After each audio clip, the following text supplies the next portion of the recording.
Mrs. Schroeder, and I think you guys are seniors now. So if I had any of you guys, is that right? Is that seniors? Yes, I remember that. So Christopher Doc Mennonite asked me to talk today, put a connection between Puerto Rico and your community. Obviously, I'm one of them. Obviously, I was born in Puerto Rico, and so was my mom. And I have lots of family in Puerto Rico. So when I mean lots, I mean 60 cousins, 9 aunts and uncles, and that's just my dad's side. On my mom's side, she's one of 5, and I have like 10 cousins. So not as big as my dad's, but that's a fairly big family. So as Maria was forming, you can see that, why we get so worried. And I promise you, I'm not going to cry, because I talked Wednesday at the chapel at the other campus, and like a minute into it, I was a mess. Because I thought, I just got to talk for 3 minutes. How hard can this be? And I was like, I am sobbing in front of these 3-year-olds, and they're looking at me like, what is going on? So I'm going to try to keep my courage. So I practiced a lot this time. So the more you practice it, it's like, it's like a hurricane with Puerto Rico. So anyways, I'm a little more calm. But so as Maria's forming, you can see why we were so worried. And I remember Puerto Rico is just 70 miles by 30 probably. It's a tiny little island where the Caribbean little islands start. And you see this little island and you see this massive cloud just coming towards it. And I remember hurricanes are big to me because they're always around my birthday in September. And for the past 20 years, we haven't really been worried. And there's a thing, people say in the island is blessed because we haven't been hit in like 20 plus years. And that was George in 1998. I remember that because I was in college, my senior year in college, and it was on my birthday. And I remember feeling guilty, like I shouldn't celebrate because there's a hurricane coming through. And that was a category 3. And luckily for my family at least, we're south of the island, and there's a mountain range in the middle of Puerto Rico. A lot of the hurricanes tend to go above the island and just kind of skim the top, and you see San Juan in that area gets hit. Down where my family is, we barely get hit. I mean, we've had one major other one that was before Maria, but I wasn't even born then. And lately, as you can tell with Katrina in 2005, as Puerto Rico is here, they've been going down south of the island, and that's when New Orleans got hit. And then we got Sandy in 2012, and that went above the island and actually hit us, and it hit New Jersey. So we've just been blessed, as they call it, and the island just doesn't get hit anymore with hurricane. Weather patterns have changed, we are good. So as you can see, when Maria's forming, we had Irma even 2 weeks before that. That was the other big one that hit. And Irma said the same pattern. It was coming, went north of it, hit San Juan. San Juan's a little more developed, it's fine. So here comes Maria. I remember my sister, who went to Christopher Doc, Myrna, was on my birthday that weekend before Maria hit. And it wasn't until Sunday when she was flying out, she woke up going, there's a hurricane coming, it's pretty big. I need to go get an electric stove. And I'm like, you are fine, you are overreacting. And I still feel bad. I took her to the airport, I don't think she got her electric stove. And I said, you are fine, it's gonna go south, it's gonna go north. It's not, it's gonna hit San Juan, you're fine. So she flies out Sunday, and by like Tuesday I'm going, oh my goodness, this is huge. And this is where I get choked up. But this hurricane is like 2-3 times as big as this island. And with Irma, I knew that there's an island next to Puerto Rico that literally wiped out the whole island. So I look at this and I'm going, everyone is in trouble. So not only was everyone in trouble, they were not prepared and they were shocked. I remember being on Facebook, having a friend on Facebook give me some comment like, oh, we're all doomed. This is, it's going to take the whole island down. And I'm going, okay, they're still joking about it, so they're fine. So, needless to say, they were not prepared. And to put more of a connection with Puerto Rico and Christopher Doc, Jackson, if you don't mind putting the first picture up. This is the last time that I went to Puerto Rico, and this is my dad's side. And this is actually just my siblings and I.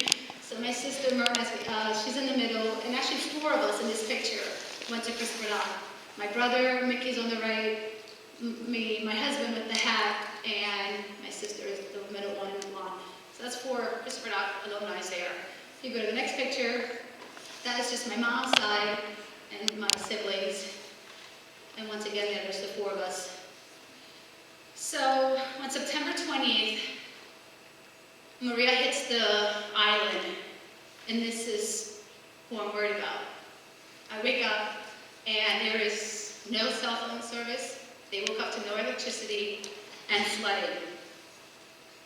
The only images that I had to go by, and everyone here in the States, was Facebook, and there's this guy that flew down to Puerto Rico soon after, and he would just go around the island taking pictures and going around the island, just trying to update people, because people are just so needy, like what happened to this island. No one can get a hold of them, no one can talk to them. What did they go through last night? It happened overnight. So this guy, I would love to meet him, but he was just amazing. He would go through every town and show you pictures of like, this town is okay, this town is not. They were putting pictures of people like talking like, this family is okay. If you know this person, they're okay. I mean, it was just like a constant community through Facebook that was going through. As my desperation got the worst of me, I remember praying and going, my husband, he's a whitewater kayaker. And he knows all the rivers in Puerto Rico. You ask this kid, any river or roads in the middle of Puerto Rico, especially with this school that you guys are helping out, he knows everything about Puerto Rico. And yeah, he's the one that took me to this little fun cave that now it's a tourist attraction. Back then, we would walk to this thing, and now it's called La Ventana, the window. And actually, that's one of the main rivers he wanted to do a kayaking company, which I should now do that one. But anyway, that's my family there. So I called him and I said, you have to go online and see if you can check the rivers in my hometown.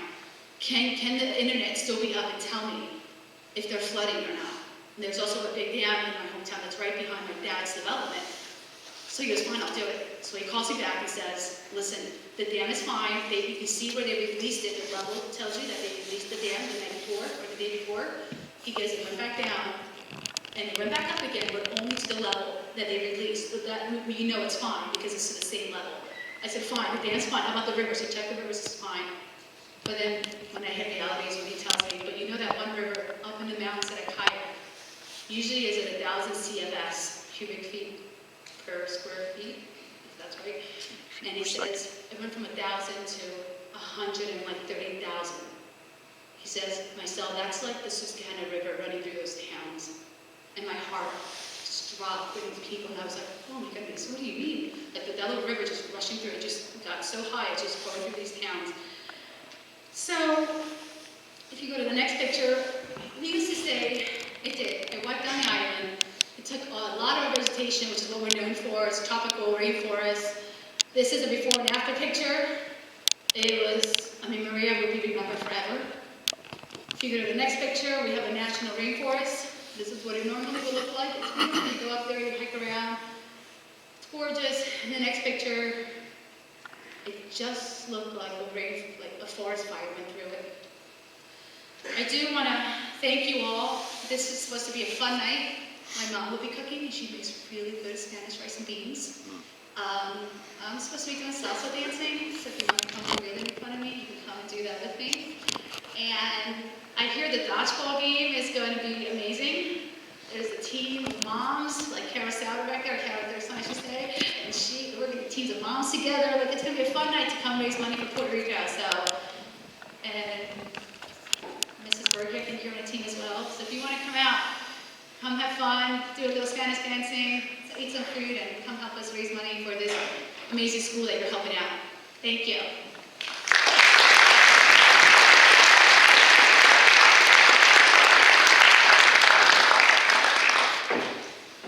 Last time my mom and I talked about the experience, like I just did, where we go through like messes, like crying. So I told her to stick to just talking about, she's been back, I have not. I'm going back this summer. So I have not been there. She was there since the hurricane, so she'll be talking about that. Good morning.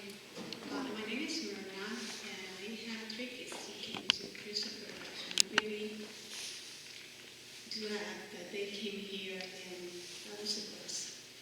My experience, I'm not going to talk about my experience here, and then here I can have it in Puerto Rico because, like Mysel said, last Wednesday when we were at the other school, I was sobbing, and I couldn't even talk.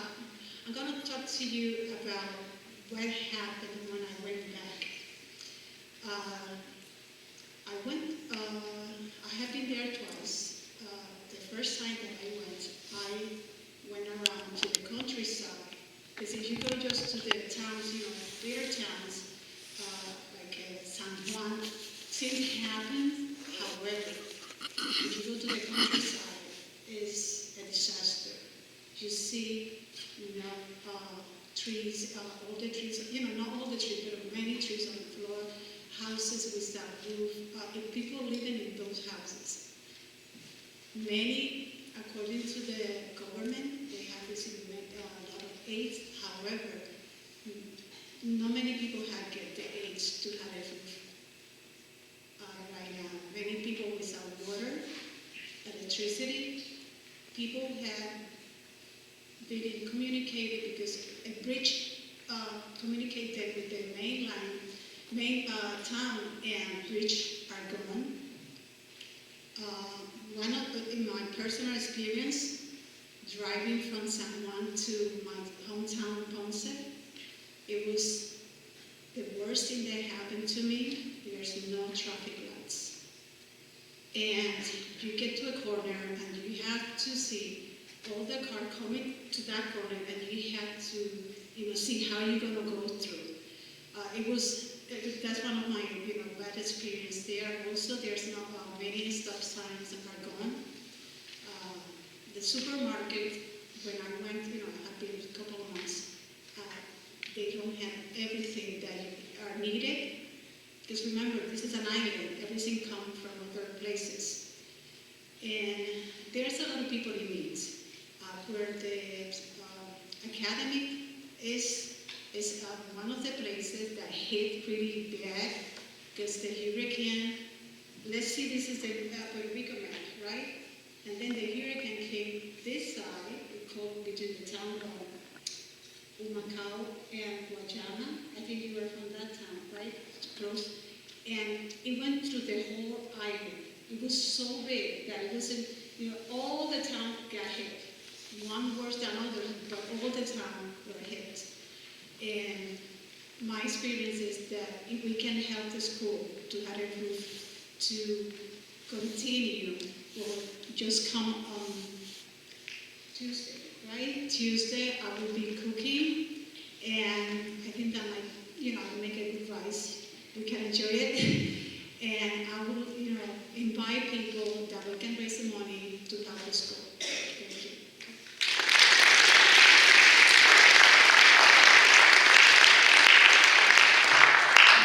Thank you for sending in everybody. Crucita, actually, I knew from when I worked at Penview. She worked at the school, and we always had this connection because there was culture in Spanish in the hall, and the kids would always look like, what are they saying? But this is definitely one that she's going to share her experience with her family. God bless you all. Good to be here, see some people that I know.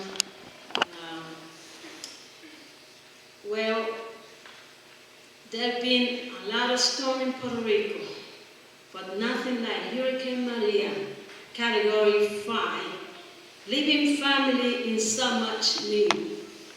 But in the midst of all those experiences, many of them said, thanks God, we are alive.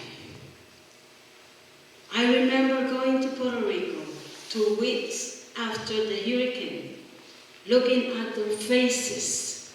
Everyone seemed astonished, like they could not believe that they would make it through.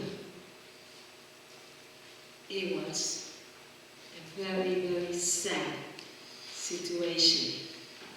The whole island was hit by this hurricane, and still now, at this moment, almost 6 months after, many are suffering, very frustrated.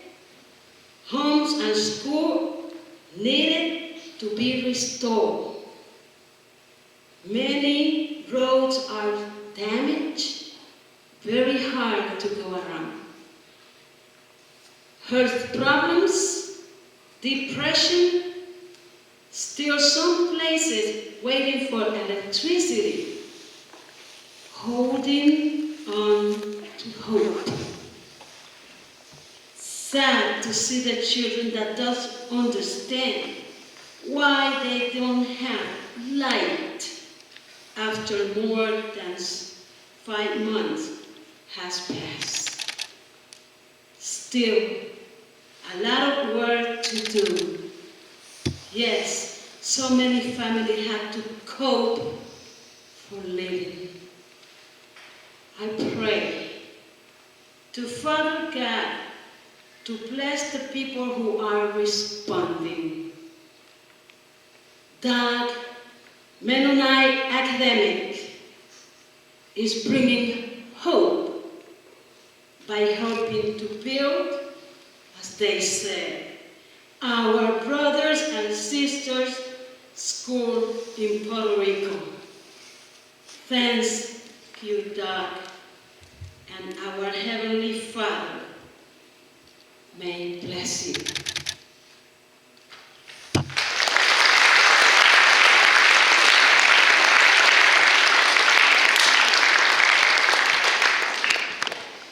Thanks for sharing with us, sharing your experience, your connection. My heart is moved, and I hope yours is as well, and invite you to think about how you might respond, whether it's this next Tuesday for the service night, or maybe you want to consider being a part of a Mennonite disaster service team that is going down to Puerto Rico. I invite us to stand here for our closing song.